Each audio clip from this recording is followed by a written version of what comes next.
Um, Thank you so much. I want to do a quick grounding exercise.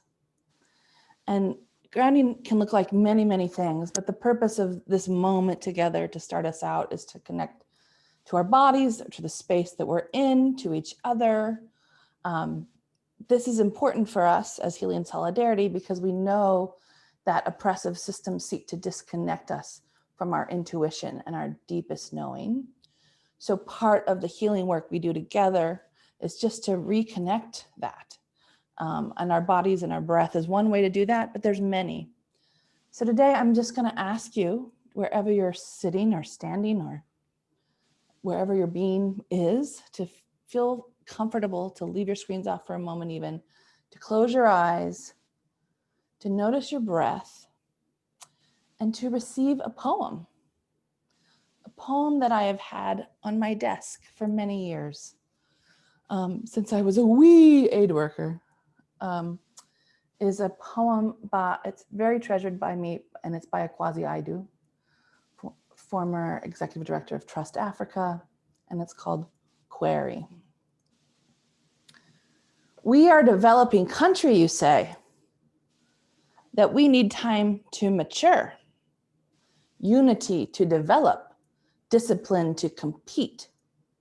When we have time, unity, and discipline, and before we mature, develop, and compete, can we dance, dream, struggle?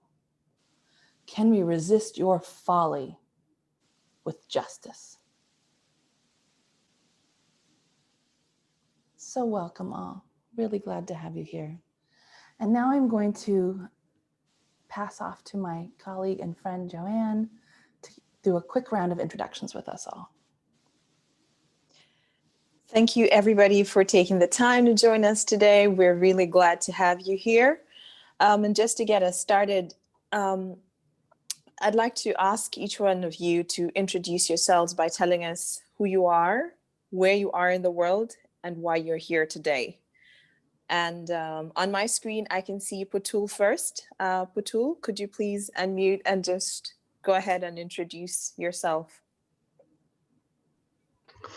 Hi everyone, I'm joining you from Chhattisgarh, which is in central India. And I am remotely working with an NGO based in India that works with the government schools. Yeah, so that's about me. Thank you, Putul. Thank you. Jess, do you mind going ahead? Just tell us who you are, where you are in the world, just briefly. Thank you. Hi everyone, pleasure to be here. My name's Jessica Summers. I'm Communications Manager at Safer World, which is an international NGO that works to prevent violent conflict worldwide. I'm joining you from my walk in rural Essex. So Safer World has an office in London, but we're all working from home. So yeah, I'm in the Essex countryside. Pleasure to be here. Glad to have you, Jessica. Tanya, I've got you next on my screen. Tanya, you're on mute.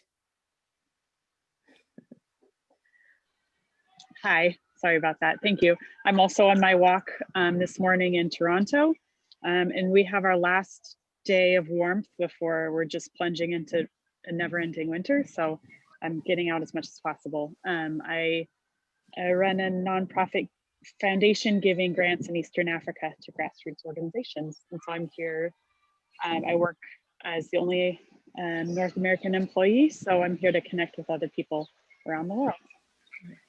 Thanks, Tanya. Glad to have you. Amanda? Hello. Hi, everyone. My name is Amanda Mercedes Gigler. I am in Serbia, in a village outside of Belgrade. It's called Ritopek. And I moved here from Amsterdam a few months ago, and I'm on sort of a sabbatical. I had worked in fundraising and communications and partnerships for many years at feminist women's funds. I'm now yeah, doing a lot of different things creatively and doing a lot of or some pro bono work with queer and abortion rights groups, especially in Latin America. That's what I'm doing right now. So I'm just glad to connect, being kind of an autonomous independent person and not affiliated with an institution. It's really nice to connect with people in this way. Thanks for hosting this space, Joan and Jennifer. Welcome. Glad to have you, Amanda. Thank you. Anna Martin. Good morning. I can turn my video on briefly. I'm Anna Martin. I'm in Minneapolis, Minnesota, and really glad to be here today. Our firm with my partner Katrina is here as well. We work in international development as designers and evaluators and strategists, and a lot of what we sort of the solutions or the co-creation we come up with involves some form of communication, often through a toolkit or various things. And even in the processes of creating those things, we run into communication issues. And so we're really glad to be a part of this group and to think about how do we decolonize that? When is it on us? Where are the mismatches and things like that, and have a group. So thank you. Welcome, Anna. Deepa. Hey everyone. This is Deepa. I'm joining you all from Bangalore. I'm a part of the communications team at Frida, the Young Feminist Fund. It's a youth-led feminist fund that exclusively supports young feminist organizing all over the world. And with my son, who is equally interested in all conversations about communication. But yeah, I'm glad both of us could carve out some time for this. Thank you. Welcome, Deepa. Glad to have you. Doyle. Hi everyone, I'm Doyle and I'm working with a rights-based nonprofit called Yuva. I'm joining you guys from Mumbai in India, and in fact, it was just Deepa before me, and I missed the last session, but I went through the recording, so I really enjoyed that, and just looking forward to more here. Thanks. Thank you, Doyle. Ellie. Hi, everyone. Thank you for the space. I'm Ellie, and well, I'm from Ecuador, but I'm based in Brighton, in the UK. And right now I work with Mama Cash, which is a international women's fund in the Netherlands. And I work with grantee partners, particularly in Latin America and the Caribbean. I don't do much communications, but I do have my own sort of creative projects, which I can maybe share the links to later on. And so, yeah, I just want to connect with like-minded people and learn from all of your experiences. So yeah, that's all. Thank you. Thank you, Doelle. My apologies if I mispronounced the name, but it's Jihan. It's Jihan, yes, you're right. And actually, I knew it was me before you said so. Hi. Yeah, you've got a 50% chance of getting it right. So hello, everyone. I'm joining you from Montreal, Canada today. And I work for, it's a global NGO called the Humanitarian OpenStreetMap Team. And I was already very interested in this healing solidarity, but right now we're sort of doing we're kind of transitioning our communications to make them much more community focused and community, like actually amplifying community voices. And I find, because I come from, a bit more of a traditional NGO background, I kind of need to reprogram my mindset to hand over the communications to others and let others, like speak for themselves. And, like, no matter how great our intentions, I find sometimes it's just so hard not to snap back into the old habits. So I'm really interested in hearing and learning from this group. Glad to have you. Katie Zeifert. Hi, sorry, I just signed on. What? Okay. We're just doing a round of introductions. So if you can tell us who you are, where you are, and why you're connecting with us today. Sure. I work for an international organization called Self-Help International. We are based out of Iowa in the United States and operate in Nicaragua, Central America, and in Ghana, West Africa. and I do some external communications with my organization, and I'm always looking for ways to improve it and kind of decolonize not only our messaging, but our operations as well. Thanks, Katie. Katrina? Sure. I'm joining from Minneapolis, and Anna already kind of spoke a little bit about our participation here. That yes, in our design work, we kind of sometimes come into some tangles, and we have a lot of opportunity to really shift some things in the way that we work and in how we communicate. So we're really excited to join this conversation. Glad to have you, Katrina. Lerato?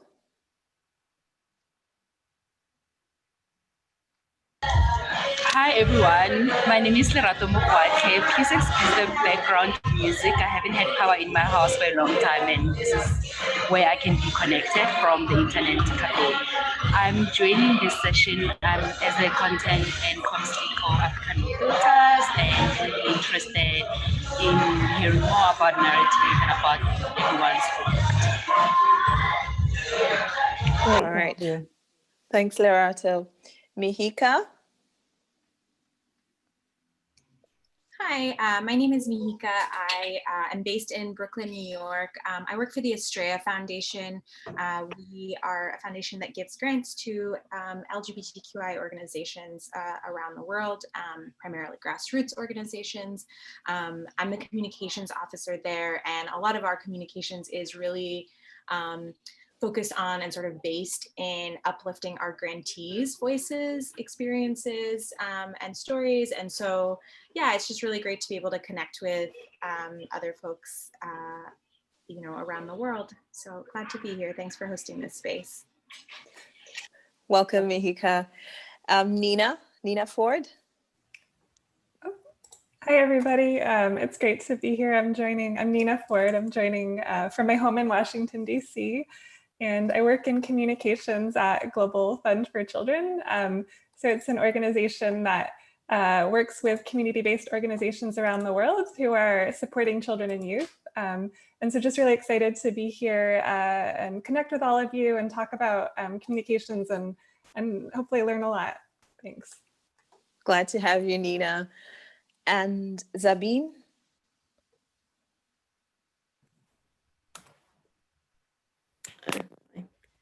Hi everyone. So I am Sabine. I work in international development. I'm not actually a comms person at all, but I'm part of sort of like a technical team that interacts very much with our communication team in my organization. So, and I'm also based in London. I guess me being here is just, yeah, just getting connected with other people and also learning, yeah, getting some tips how to actually communicate with you guys, the communicators. Glad to have you, Zabine. And last but not least, we have our special guest, Moky Makura, who is the Executive Director of Africa No Filter. Moky, just a few sentences about yourself. Yeah. Okay, I'll do what everybody else did. I am the Executive Director of Africa No Filter. I'm sitting in Johannesburg, and I'm a reformed communicator. I used to be the head of communications for Africa for the Gates Foundation, so I don't do that anymore. But yes, I do far more exciting things now. Glad to have you, Moky. Thank you so much for your time. Thank you, everybody, for your short introductions. Just to give an overview of the aims of our meeting today, or our gathering today, we're here to connect with each other and, you know, continue building this community where we all feel supported to speak up against injustices in the global development sector. And we also want this to be a space where you feel supported when you're thinking about where or when you can take more creative risks in the communication work that you're doing while you're communicating the change, or not the change, but, you know, the work that your organization is doing. And thirdly, this may also involve having an easy conversation. So we welcome those uneasy conversations. We welcome also making mistakes and learning from each other, because that's what we're here to do. And we're here to really chart the way forward together. So you might be asking yourself, why this space right now? There's another story of how Jennifer and I decided to do this, but really at the core of our motivation is to reimagine how global dev communications can look differently. And that's possible, and that's necessary that we do that right now. When we look at our sector right now, the global development sector, there is an awakening happening in terms of acknowledging the systematic racism that's in our sector. And by that, I mean the systematic structure of power, money, and decision-making, which is embedded in the way global development is actually functioning. And by default, what happens is that this actually seeps into the communication work that we do. So our role here is to be the way to change, or be the change in the organizations by challenging the status quo, by hearing from different speakers such as Moky Makura, so that we gain inspiration and we also learn from other sectors. And for the communicators in the North, our desire is for you to understand the power in narrative framing in terms of the words, the images, the stories that you may choose to use in your communications, and how some of these stories are perpetuating certain stereotypes. And for our communicators in the Global South, we also want to invite you to recognize and unlearn the internalized white gaze of development that you may be projecting, or you may be harboring, but you're not really aware of. And this change in the global communications development sector is possible. It's possible because we want to give power to the communities in the Global South by telling the kind of stories that capture the universal human emotions, universal humanity, and by telling stories together with those communities. And at this point, I'll hand over to Jennifer to continue. Thank you so much, Joanne. Just so you know, we're all communicators. Some of us have it in our job description or in our titles, but absolutely everyone who works in our sector is a communicator. That's my philosophy. So you are all welcome here. I'm just going to offer a few simple ideas before we get into the conversation. Ideas that guide us as facilitators and hopefully can guide how we interact with each other during this hour every month. The first is that we are in a space of learning, not critique. So, my goodness, we all have something to gain from interacting with each other in this moment. And our educational privilege has made us very good at tearing apart arguments and putting up logic and da-da-da-da-da. Basta, enough. We want you to feel whole and to bring your questions, which you might not feel super comfortable in other places to offer. This is a brave, but not necessarily a safe space. Part of showing up whole and asking tough questions is that you might be uncomfortable in certain moments, but just know that we're all here to be uncomfortable together. That's part of the learning that we're up to together. Consent is really important to us at Healing Solidarity. So please know that everything is opt-in and opt-out. It's up to you how you want to participate in this, but we are happy you're here. Hope you get a lot out of it. I never we. This is a concept that says there is no universal experience of race, class, gender, other aspects of identity. So in our sector, we're really good at the rhetoric of we, but under that belies a lot of assumptions of sameness that aren't there oftentimes, right? So speak from the I as much as you can, and be inclusive of we when you have permission to do so, but not all the time, right? And then finally, and most importantly, dare to be unprepared. So as communicators, we have to get it right all the time. We have to have the right period in the right place, the right Oxford comma. But here, it's really important for us that you are welcome to say what you have to say imperfectly and authentically, because we do have to be so precise the rest of the time. This is our our space to be human. If there are any things that come up for you that are triggering, that are hard for you, that you kind of want some space for yourself, the joy of co-facilitation is that Joanne or I at any point can have a one-on-one breakout room, just chat us, and we're happy to support you off the big screen. Please do know that Zoom fatigue is real. So do whatever you have to do to stay present, be comfortable, doodle, move, get some water. There's no judgments about that. So you are very welcome. And we have a couple more in the waiting room. And now, with all of that set and all of you amazing people with us, we're going to turn to Joanne and Moky. So thank you. Great, thanks, Jennifer.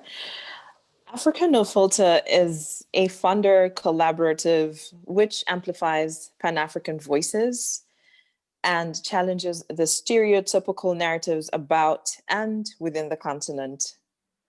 Moky, just to get us started, tell us briefly about the road that led you to Africa No Filter. Well, thank you, first of all, for inviting me to speak to you all. It sounds like a fabulous group, and I love the ethos of the group. My journey to Africa No Filter, to be honest, I think I have been doing the work that Africa No Filter set out to do literally all my career, without being paid for it. This was a passion project for me, always aware that the way Africa was depicted, the way people saw me as an African was not how I saw myself. And I realized that there was something that needed to be changed. And through my career, my own time, I've written books, I did a documentary series, everything was about trying to shift and change the way people saw Africa, and actually Africans internally see ourselves. And I realized that sometimes there just wasn't enough content. And I wrote a book called Africa's Greatest Entrepreneurs, because there was a time when we thought the entrepreneurs were Richard Branson and Donald Trump. I mean, when people talk about greatest entrepreneurs, that's who we thought about. And they're amazing, phenomenal entrepreneurs on the continent, but we weren't telling our own stories. And that's why for a very long time, my email signature and everything I ever put out had that African proverb, until lions learn to write, hunters will tell their stories for them. I thought it was critical that we started telling the stories that we wanted to be recognized. Stories, series of stories that lead to narratives. And unless we put the right stories out, framed in the right way, then we have problems. So I'll Thank you so much, Moky. From your perspective, what are some of the narratives that need to change, which are usually associated with global development on the continent of Africa? So, this has always been an interesting one. And I think the reason why, we've been very careful about sort of trying to figure out how we, from an evidence base, talk about narratives, because everybody comes up with, this is narrative that, and in fact, I think people confuse narratives, and stories and frames. So, first of all, I think people need to be clear that stories are not narratives. So a story ladders up, a series of stories over time ladder up to narrative. So what we did when we first started, or when I first joined, was that we've got an academic person who works with us, and she read through 56 different literature, academic journals, writings. It was basically a literature review of everything that was out there about narrative in Africa. 56 different documents, and we kind of pulled out of that the handful, kind of 5 key frames that every time Africa was mentioned, or an African country, it was around these 5 frames. And it was, number 1 was around poverty. That was always, when you talked about Africa, there was always poverty. The second one was around poor leadership, and it was around our elections, the process. Then there was always corruption. Then there was conflict, and there was disease. So these 5 frames are typically how Africa, or an African country, was depicted in the media and often written about. And it led us to realize there were 3 key narratives that, when most people think about Africa, read or saw something about Africa, it led them to believe that somehow Africa was broken, because it was always about fixing Africa. Africa somehow needs fixing because something is broken. The second key narrative was that Africa was dependent. we always needed to have somebody do something for us. So again, a lot of the communicators on this call are probably part of that, because some of those stories are written from, look at the amazing work we did on the continent, look at the money that we spent in this community, and look at, you know, how we managed to get them to this point. And that just reinforces that dependency narrative. And then the last one that we identified, which for me, I really think is the one that's changing, and I'll come to why I see it's changing, is the one about Africans lacking agency. That somehow we don't think to fix these things unless somebody else comes in and tells us these things are not right. And the reason why I think that's increasingly changing is because you're seeing, for example, most recently, the EndSARS protests in Nigeria.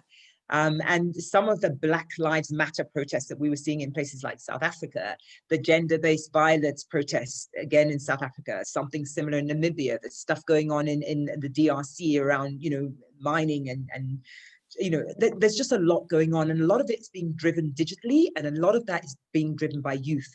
And for me, that means, even though it, you know, it speaks to conflict in Africa, which is a framing, but it does speak to that counter narrative about agency. Africans are actually getting up and they're changing things. They're trying to manufacture change. And, you know, very recently, I did a piece on Black Lives Matter and just how it was resonating on the African continent. And what I think Black Lives Matter did for a lot of Africans, because it was one of these movements that seemed to resonate and it seemed to be accessible. It was something that young people connected with. And the fact that it started off as a hashtag, it happened digitally, and it moved out onto the streets, I think really resonated. And I felt it just empowered Africans to go, hold on a minute, you don't have to be special, you don't have to be, you can be African and you can do this. So there was a real sense of, you know, wherever you are, you can actually effect change. You have agency to do that. And that's a critical counter narrative that I think we're really focused on amplifying. All right. Very exciting, Moky. What would you say you're doing at Africa No Filter, you know, to change some of these narratives, you know, in these three areas that you've very clearly pointed out? So, you know, the first thing I will say is that it's very easy for me and for everybody to say, oh, look, there's negative, harmful, stereotypical narratives about the continent. And that's true. But if you want to affect change, it's not so much what is bad, it's about what do we want the narrative to be? Because we are not a good news campaign for Africa. We're not saying none of this stuff happened. And that was very deliberately brought to me when, you know, I was on a panel with somebody who had started the Zimbabwean Lives Matter because of all the atrocities that are going on with the media in that country. And she said, you know what, you cannot hide. There are gross injustices in Zimbabwe. So nobody's interested in a good news campaign for Africa that makes out that everything's perfect. That's not what Africa No Filter is about. What we are about is nuanced, contextualized stories of the issues like that, but also introducing new, more kind of progressive narratives. And there is a key narrative that I really want Africa No Filter to sort of highlight, and that is the narrative around innovation and creativity. Because of the world we live in today, and, you know, just the digital economy, everything is online, and we've never felt it more than we do right now because of COVID. Africa, if it doesn't kind of get up and be seen, like it's a place where innovation happens, where creativity happens, we aren't going to get very far. And it's not that it doesn't exist. It's that people don't, when I say Africa, it's not the first thing, not even the second thing people think about. And in fact, we actually did some analysis on media between 2017 and 2020. We sort of, you know, it was something like 40,000 media. There's a platform called GDELT. You guys probably know it, but we kind of looked at how Africa was covered in the media that they look. And this was multiple languages, so it wasn't just English speaking. And the top framing for Africa was around business, which is good, right? The second was corruption. The third was conflict. The third, and it was the only one that was declining, was creativity. That people really didn't think Africa and creativity. Some people thought Africa and business, and a lot of articles were about business opportunities and investments into Africa. But the corruption and conflict were consistent. People often kind of referred to or wrote about or were reading stories about conflict and corruption. But to come to what Africa No Filter is planning on doing, please note we are still a startup. I left Gates in May. So one of the big things was I had to develop a strategy because massive, ambitious mandate. How do you change the narrative of a continent? We are 54 different countries, and one of the things that we realized is that we cannot do it on our own, and there's no point in us trying to do it on our own. So one of the first things we're doing is trying to convene or identify and landscape the ecosystem of people who are doing this work already. So one of our first sort of contracts or grants is to do that landscaping, figure out who are the people who are trying to change narratives, and that includes from funders and donors to individual storytellers who are putting great content out there, to platforms, media platforms like Africa's Not a Country. There's a lot of these organizations that are trying really hard to shift narratives, to put out different content, and to advocacy groups like No White Savior, who are doing it in quite a belligerent way. But they are the ecosystem. With all of these people together, we want to bring them together so they can start collaborating. We can have a shared vision of what narrative change looks like on the continent. So we're all working towards one goal. So that's one of the big things. But essentially, Africa No Filter, we're actually a grant maker. So our grant making is into two key spaces. It's into the media platforms, because at the end of the day, if we can tell as many stories, as many, every single lion can learn to write, but if they're not being read and it's not in the right places, then we have a problem. And we all know as communicators how media is being decimated, particularly in Africa. It's just a difficult time at the best of times. The traditional revenue models of advertising, is being usurped by digital. It's just a hard time, particularly for African media that are trying to do good things, they're not reliant on clickbait, they're not reliant on just politics, just business, and just sports. Those are the three big categories that you'll find in your average African outlet. So we're trying to, support those organizations through our grant making, in some cases, just to keep them doing what they're doing.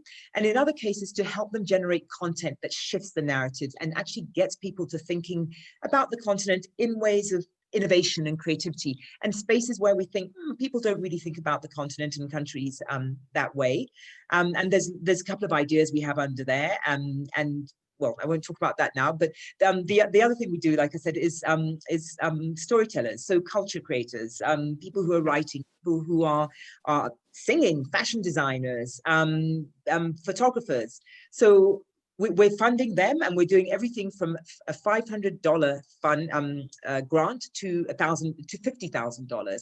So the idea is that we want to trigger and stimulate the creative economy in Africa, because they are the ones that tell stories that move you. Journalism is one piece, but we all know, if you've read Hans Rosling's book, that facts and data, that's not what moves you.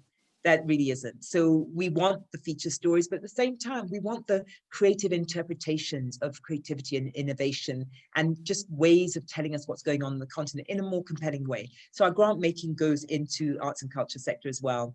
And then another piece that we're doing is using ANF voice. I mean, if you're communicators, we have a voice, and our voice is really about being that watchdog for narrative, because I believe there's an opportunity for somebody to be that watchdog, because a lot of these things happen organically on the internet.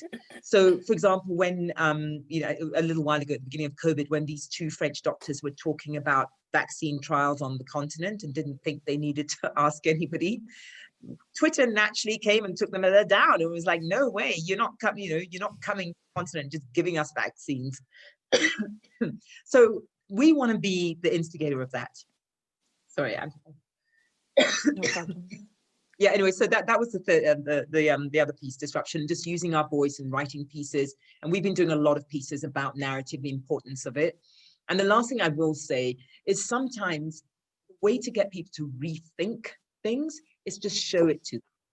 So in a way, we're just showing people that narrative matters, just showing people what like, look at this story, look at the narrative. Are we happy with that? Because you separated the global North and the global South.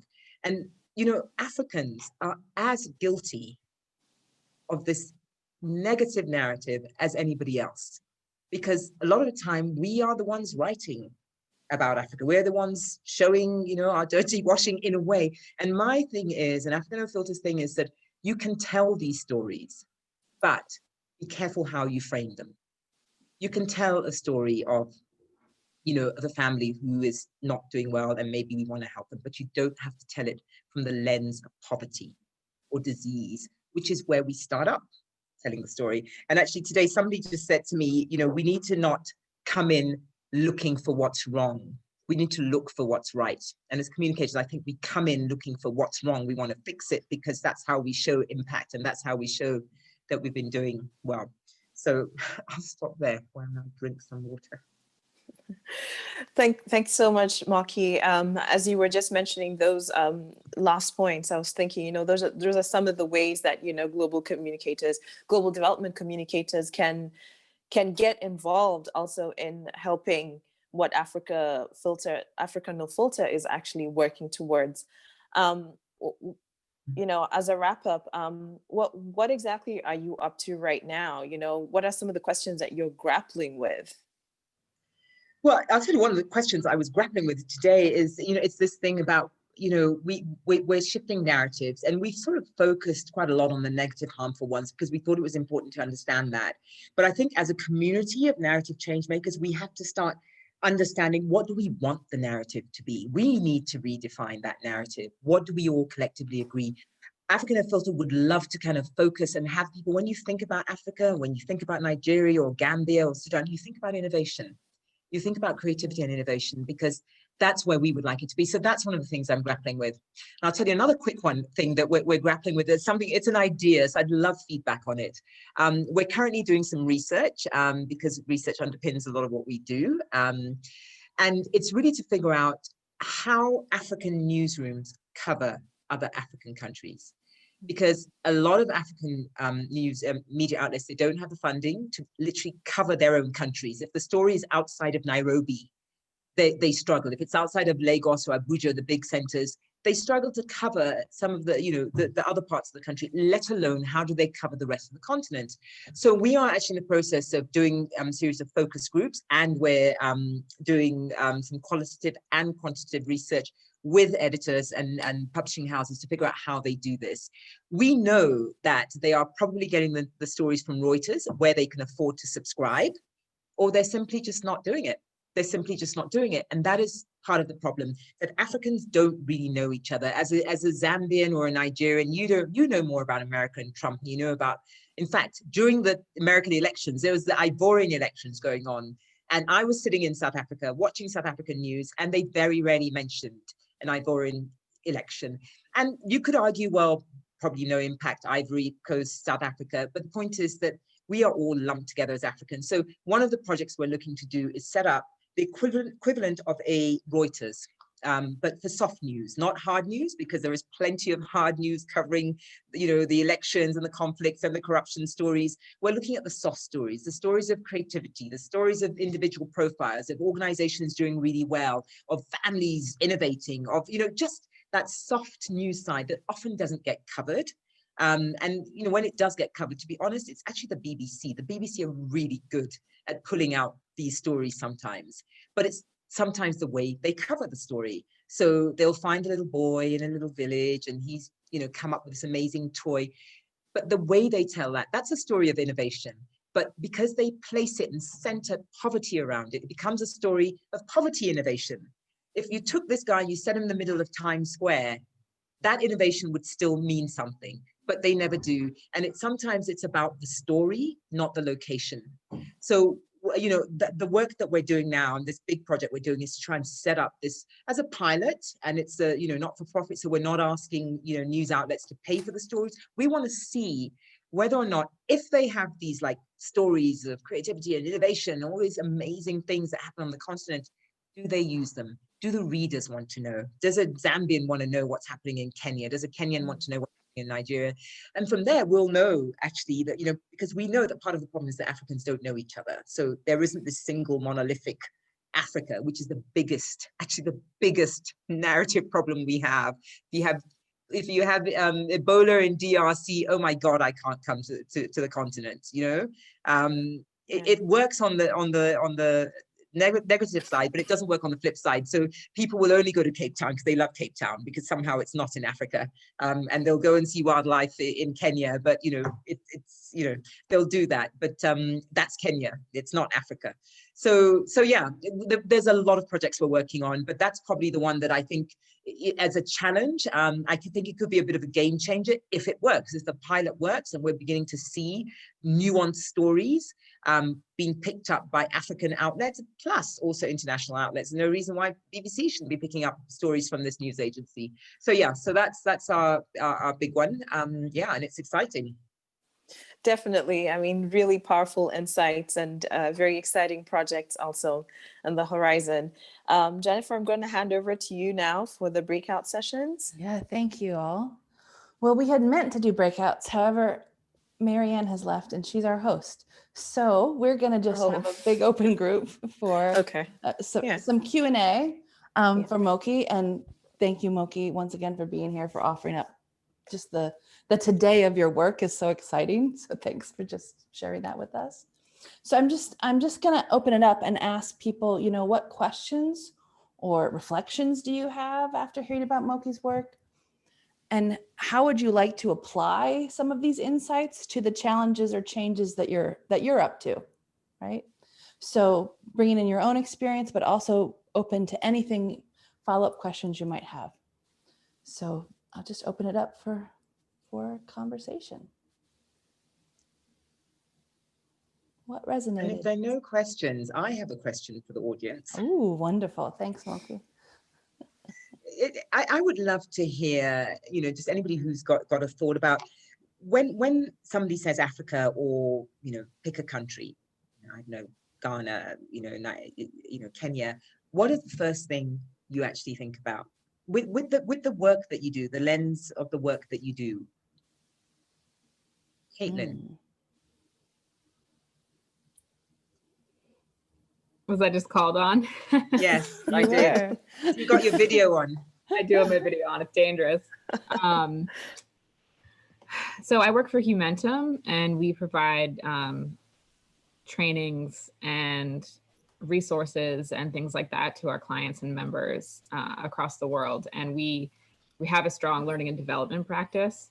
And what I actually think of first, now that I'm more familiar, having worked with Humentum and having traveled to Africa, specifically with Nairobi the most, is I think about the really strong learning and development culture there, because I've met so many learning and development and HR professionals working in that capacity in their organizations.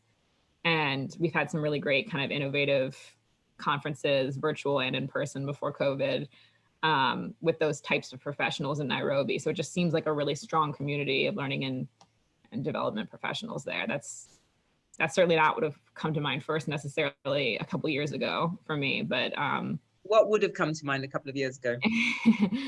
I was new a couple of years ago. I was newer to the global development sector, period. So my only experience traveling to Africa or interacting with people who lived in Africa prior to then was, similar to what you just said. Like, I had done a Cape Town trip, I had done some safaris. So a much more tourist mentality with, being familiar with the tourism industry there. And, staying some nice places and doing kind of the typical touristy things there. But it's not my lens anymore, especially for East Africa. Okay. Thank you, Caitlin. Jess, you've got your camera on. Sorry, I've just taken over. I'm moderating this thing now. By all means.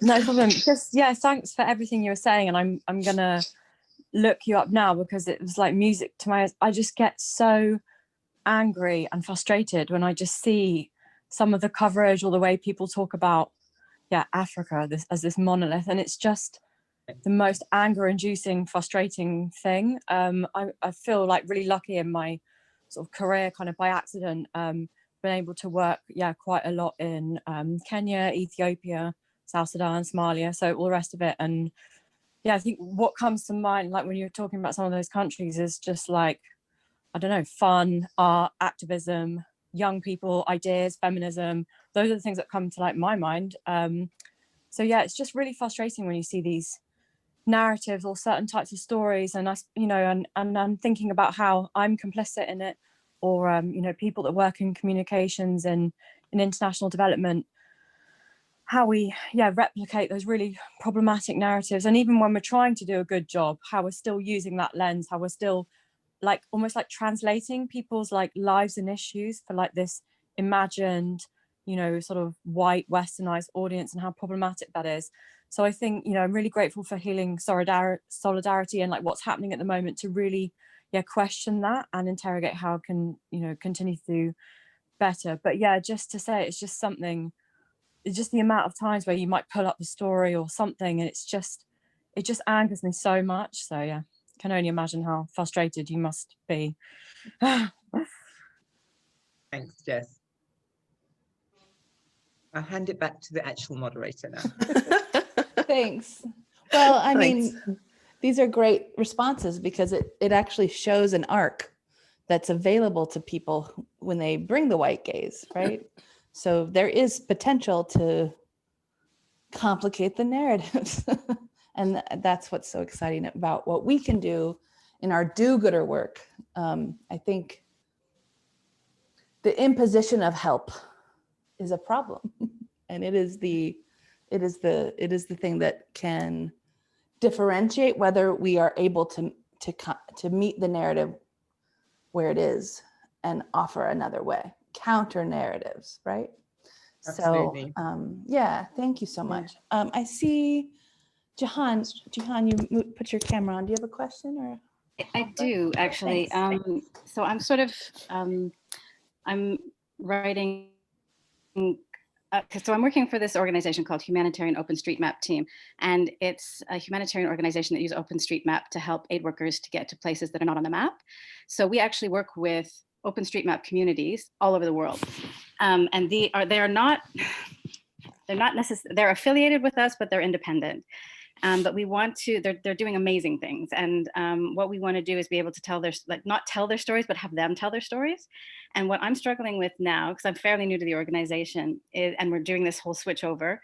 So we're calling it amplifying community voices, but it still sounds like we're doing the amplifying of the community voices, right? So I really want it to be like, okay, so we're doing community consultations right now, like we're actually consulting with them and saying like, what do you want to see? How do you want to be heard? How do you want to be, you know, do you want us just to retweet your stuff? Do you want us to feature you on our website? Do you want to write it? Do you want us to write it? So we're just trying to figure out what they want. But of course, they're all over the world. So they all have different needs, different access to technology, different styles of communications, etc.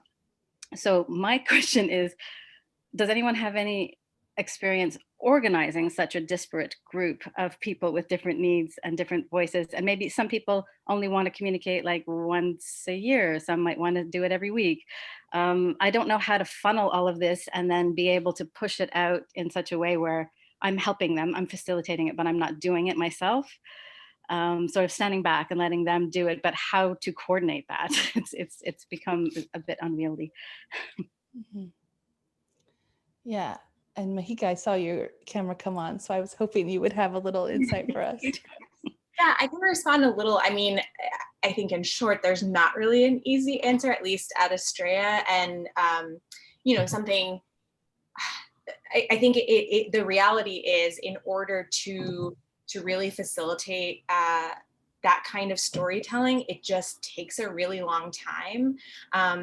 And there are different ways that we do it. I mean, you know, at Estrella, one of the things that we really try to emphasize is also not burdening our grantee partners with a lot of communication and sort of like questions, because especially as a funder, it can often be both like, you know, it can be intimidating for them to have to receive all of this questioning from their funder and feel this sort of like need to respond. And so we really try on our communications team to figure out the ways, you know, through sort of existing channels. So like our program officers do check-in calls that are sort of built into our structure, and we try to glean as much sort of information and storytelling from those. And then where necessary, sort of reach out further to grantees. You know, obviously always sort of like making sure that grantees give consent around storytelling and all of that, but really also, I think we try really hard not to have a one size fits all approach, which definitely means in some ways our capacity to tell stories, especially on a very small team, is lower. I mean, the number of sort of like stories we can share in a year is smaller, but we're hopefully telling stories that the grantees really want to hear themselves, want to see told. Also really thinking about that storytelling in a way that is beneficial to movement building. And so is a way to like spark a conversation between different organizations, to support smaller organizations in their own sort of capacity building, and then we have a number of programs, that we can connect another time if you're more interested. But I think, I don't know, my answer is really like, there isn't a one size fits all approach. And like, we really try to come at it from a number of different perspectives. So everything from sort of like hosting and facilitating conferences and trainings and skills building that we try to make sure are actually led by activists in those regions, to sort of making sure that we're staying connected to our grantees, but also not overburdening them. So yeah, it's actually a very similar approach to what we're taking now. I think basically I just want to take one step further back in terms of communications, because we have a community team and a communications team, and we're doing a lot of overlapping stuff. Yeah, I think it's really just about getting those voices more heard, and like it coming from their perspective. Like, instead of us saying, Map Kabira did this, we want Map Kabira to say we did this, and I'd love to ask you why you're doing it. Why are you doing this? I think it's because this is a community-led, this is sort of, it's community-led development. So this organization actually evolved out of the Haiti earthquake. So a lot of people came together and started putting places on the map that weren't previously on the map. And then this organization evolved from that, and now it's evolved into something else. And then it's kind of been this sort of loose affiliation of OpenStreetMap communities around the world. So it's really about like getting people together to map for humanitarian causes when they, like disasters when they occur. So we sort of need to maintain the relationship, but we're also seeing that there's a lot of stuff going on that's amazing. So I think we're also trying to help them like build up and strengthen themselves. So the comms is really to create awareness for them, because I always think if you get to the essence of why you need to do the comms, because we spend a lot of time doing comms, right? And we spend a lot of time gathering stories, even, Comic Relief that spends millions on, putting these, creating these stories, and they say, they put it online and, 2 people have read it, 2 people have clicked on it, so the one thing I always try and question is that, why are you doing the comms and who's going to do it? Because if it's to network them, connect them, or so that they can learn from each other, there's other ways of doing that. There's other ways to facilitate that, create a platform. If it's about amplifying them, then there's, then it dictates what you do. Yeah. But just understanding why you're doing it, because a lot of time we think, oh, we need to it's a great story, we need to put it out there, and we don't really have the distribution platform to do it. 3 people go and look at it, and we've gone through all of this effort, and and that's the thing with comms. We can fill up our time doing comms. And I always want to ask why. What is the end goal? Why are we doing this? Who are we satisfying? Yeah, and I think it changes from group to group as well, because we just had a community consultation prior to this call, and a lot of them were saying like, oh, we want more and more, like it's great because also it puts us, like, we're known locally, but then if we get to be known regionally or globally, that also helps us to get more people interested, more people mapping, more people and more funders interested in what we're doing, because it gives us legitimacy, sort of. So they see us also as a vehicle to their legitimacy. Which is part of what we've got to question even. Why do they see us as offering legitimacy? Yeah, that is a good point. It's a good question just to reflect back to them when that comes to you. Thanks so much, Jihan. Deepa, we're at the hour. Just so before Deepa, we always go over. That's one of our patterns. So those of you who have to leave at the hour, thank you for joining us. Thank you for being here. Anyone who can stay on for a few more minutes of discussion, we'll go to 10 after. Thank you so much for being here. Thanks, Deepa. Hey, hi. Thank you so much, Moky. I've been thinking so many things since I heard you talk, and we also go with this assumption that just because we're from the global south, we can't be blamed for certain stereotypes, which is so untrue. Like, we don't get a green ticket of being absolutely woke just because we are from the global south, so to speak. But I was thinking about the question that you raised, like, what's the first thing that comes to mind? What's the story that comes to mind when you think of Africa? And I was thinking of the way we ideate and plan our newsletters at Frida, which is where I come from. And sometimes, and it's not such a straightforward method. We think of different international days. Sometimes we think of themes. A lot of the times we think through themes. So when I think of Africa per se, the first thing that comes to mind is, oh, let's try and find a young feminist group that's working hard to end gender-based violence. And the first thing that comes to my mind is, I'm sure we have somebody from Sub-Saharan Africa. I'm sure we have somebody from North Africa who's working on this. And I'm trying to question why I think on those lines. And it made me realize how there are also regional stereotypes. So say, for instance, abortion rights, the first thing that comes to my mind is, okay, let's find a group in Latin America. Which is not to say that those advocacy groups aren't happening in other regions, but the way how we associate certain themes and certain issues with certain continents. And that's what made me think, that's the thought that came to my mind when I heard you speak. So thank you for that. I think it's such an important discovery for me as well, as a communicator. One thing that I am grappling with, and I'd love to hear your thoughts about this, is how we classify regions, both in my organization and in the development sector at large. So we have Latin America and Caribbean, we have Asia and the Pacific, we have CESNA, which is Central Eastern Europe, the Caucasus and Central Asia. We have Sub-Saharan Africa, and we have MENA, which is Middle East and North Africa. So within the African continent itself, there is a certain divide where we have Sub-Saharan Africa and North Africa that's clubbed with Middle East.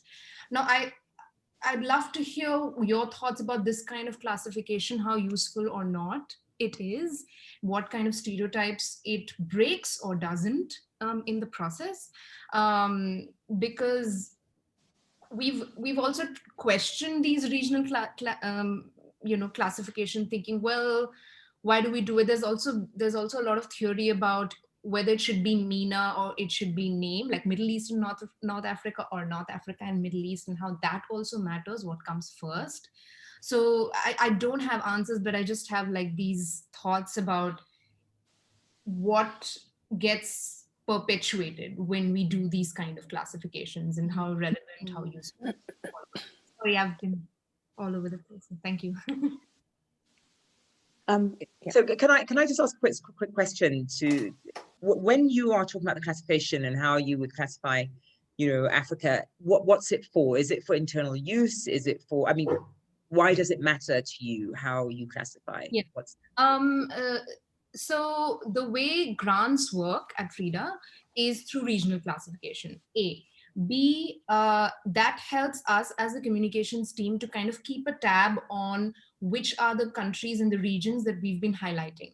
So say, for instance, in the last 4 newsletters, we've been talking a lot about groups in the Asia Pacific, in the LAC region, in CESNA region. We realized, oh, we haven't done a spotlight on a group in, say, Sub-Saharan Africa. So it's time for this region to shine up, Okay, right, because I think, it's almost an internal thing for you, because Africa is 54 countries. They are very different. So you've got to have a way of remembering them, right? Making sure that you do sort of shine the light, I guess, on all of them. So I would say, I don't know that it's an issue. I think absolutely there is, even though people say there isn't, there is a big difference between Sub-Saharan Africa and North Africa. I think if you go to Egypt, not everybody feels that they're African.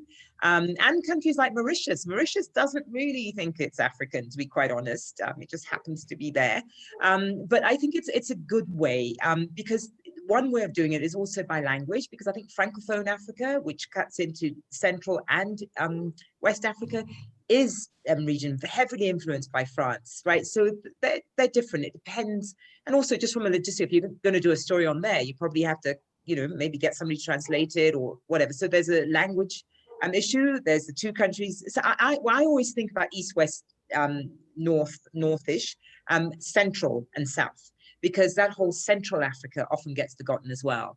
But yeah, so for me though, it's a way of, the way you're doing it, making sure that you don't forget. So we've clustered our grants, like we have to pick something from West Africa. So it would be Nigeria plus another country. East Africa, it'll be Kenya plus another country. So, and you're right. It just helps you remember that you don't forget a country, because it's very easy to forget. And we tend to focus a lot on Kenya, Nigeria, South Africa, maybe Egypt, Morocco, but and I just reckon it's because people like going to Kenya. People like visiting Kenya, don't they, Jess? They love going to Kenya. Yeah, that's true. Unfortunately, as you mentioned, it happens to be one of those countries that, everyone will just think is Africa and not think of the other countries. Yeah. I'll just tell you one last thing quickly. I was in a meeting when I was at Gates, and we were meeting because we were there as well, and we're meeting with a couple of other donors, and there was a conversation about how to split up Kenya, because donors were falling over themselves in the same regions doing the same kind of health work. And the poorest country on the continent is the DRC. Very few people there. Mali, Sudan, very few people there. We're all in Kenya because that's where people wanted to go, because you could maybe, have a quick safari after you've done a couple of meetings. And it just struck me that there's so much focus on a country that actually, it has more than, certain countries, Equatorial Guinea and these little tiny countries that are probably not viable. That's not why people are there. They're not there necessarily to help. So I question a lot of the way donors are in countries, how they select their countries. Why South Africa, when they do probably very little? And South Africa is probably one of the richest countries, not even probably, it's the richest country. Nobody should be helping when you've got Mali, when you've got DRC. So anyway, just, I know you guys are not the financial decision makers about where the grants go, but it's always interesting to question why we're doing grants in certain places. Because it's, Yeah, when I was in Malawi, we used to refer to it as aid litter. Yeah. So along the main road that cuts north to south in the very long, thin country, so many projects get 20K off the road. Nothing. That's real. So I hear you. I just want to bring us to it. This seems like a great spot to just pause and say thank you, Moky, for being with us and offering your precious time to us and asking us questions. That is fantastic. We love a co-facilitator in this space, always. So thank you. And please do, if Joanne, you want to put back at the chat the link to Africa No Filter, please do check it out, follow, keep learning and connecting with Moky's work. And I just want to invite you all to the next meeting. These meetings happen on the second Wednesday of every month at this time. And the link here is also in the chat. That will be December 9th. And we just welcome any suggestions and feedback you have for us as we plan out these sessions. As I said, this is only our second one. So ideas for topics or speakers, or maybe you want to offer up yourself into this space and to go deep with your work, always welcome. We're still in the very beginning stages. So thank you so much. And please do consider supporting Healing Solidarity. And thank you all very much. Take good care. Thank you, everybody, and see you soon. Thank you. Thank you, Joan. Thank you so much, Moky. Thank you for your time. Absolutely. Really great. It was wonderful. And we'll stay in touch. Thank you so much. Bye, everyone. Bye. Bye.